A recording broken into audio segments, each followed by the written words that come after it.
In this video, you're going to learn the difference between the English verbs miss and lose.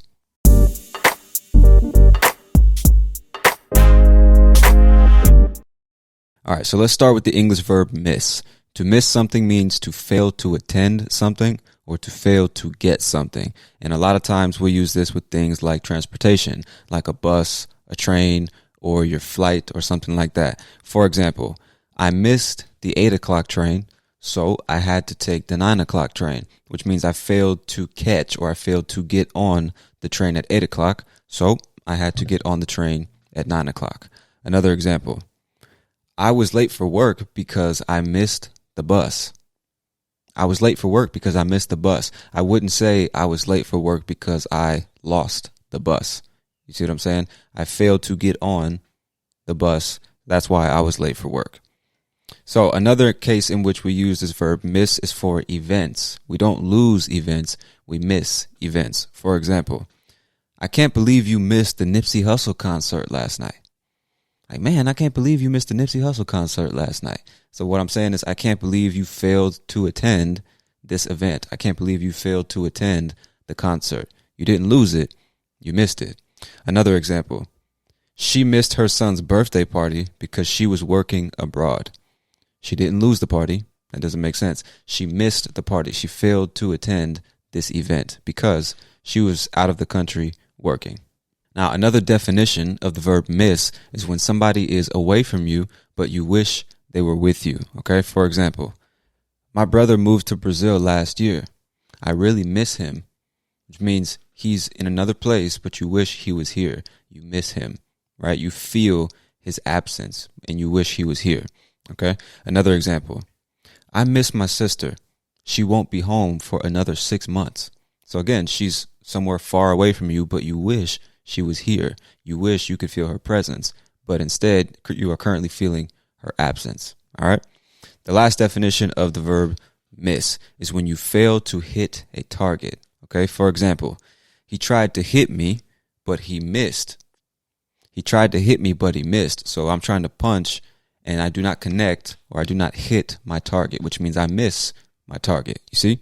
Another example, she took the shot, but she missed. So imagine a basketball game and you take your shot, but you don't make your shot. The ball doesn't go into the hoop, which means you miss your shot. You tried to hit the target, but you failed to hit the target, so you missed. That's the idea. All right. All right. Now let's talk about the English verb to lose. When do we use this verb? Well, the first definition is when you can't find something or something is gone. And we typically use this with many different objects. Okay, so here's an example. I lost my car keys. Can you help me find them? Like, man, I lost my car keys. Can you help me find them? Which means I cannot find my car keys. They're gone. They're not in my possession. I need them to be, but I simply don't know where they are. I lost them. Okay, I wouldn't say I missed my car keys. That doesn't make sense. Okay, another example. This is the 3rd time I've lost my phone this month, which means 3 times this month I have been in a situation where I cannot find my phone.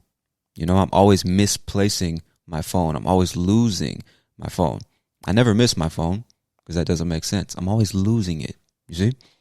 Now, another context in which we use the verb to lose is like sports events or games and things like that. So, for example, Manchester City lost to Manchester United again this year.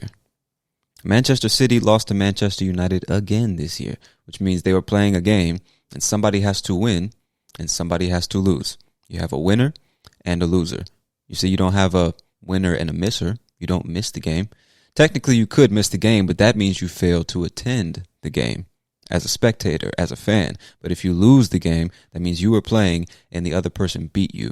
They were victorious. You see what I'm saying? And that can be any game. It could be video games, board games, sports, any competition. Somebody is going to win and somebody is going to lose. All right. Now, another definition of the verb to lose is when somebody is gone from your life. Okay, so here's an example. I lost my grandmother last year, which actually means my grandmother died last year. So I lost her. She's no longer in my life. You see what I'm saying? I lost her. Another example. He lost his wife in a car accident. which means his wife died in a car accident, so he lost her. And another example is she lost her husband during the war. She lost her husband during the war. So in all three of these examples, the idea is that most of the time somebody has died, and that means that you lost this person. So to lose someone means that this person is no longer in your life, and a lot of times it's because they die. But you could also like lose a girlfriend or lose a boyfriend or something like that, which means this person has left your life. And that's the real idea. Is when somebody leaves your life for whatever reason, you lose that person. They're no longer yours, let's say, you know? They're no longer in your life. That's the basic idea. Hopefully that makes sense. And hopefully, now, my friend, you should understand the difference between the English verbs miss and lose, and also in which context you can use these verbs. So if you understood, write some example sentences in the comment section below, and we'll see just how much you understand, my friend. But that's it for this video, so I'm going to talk to you later. Peace.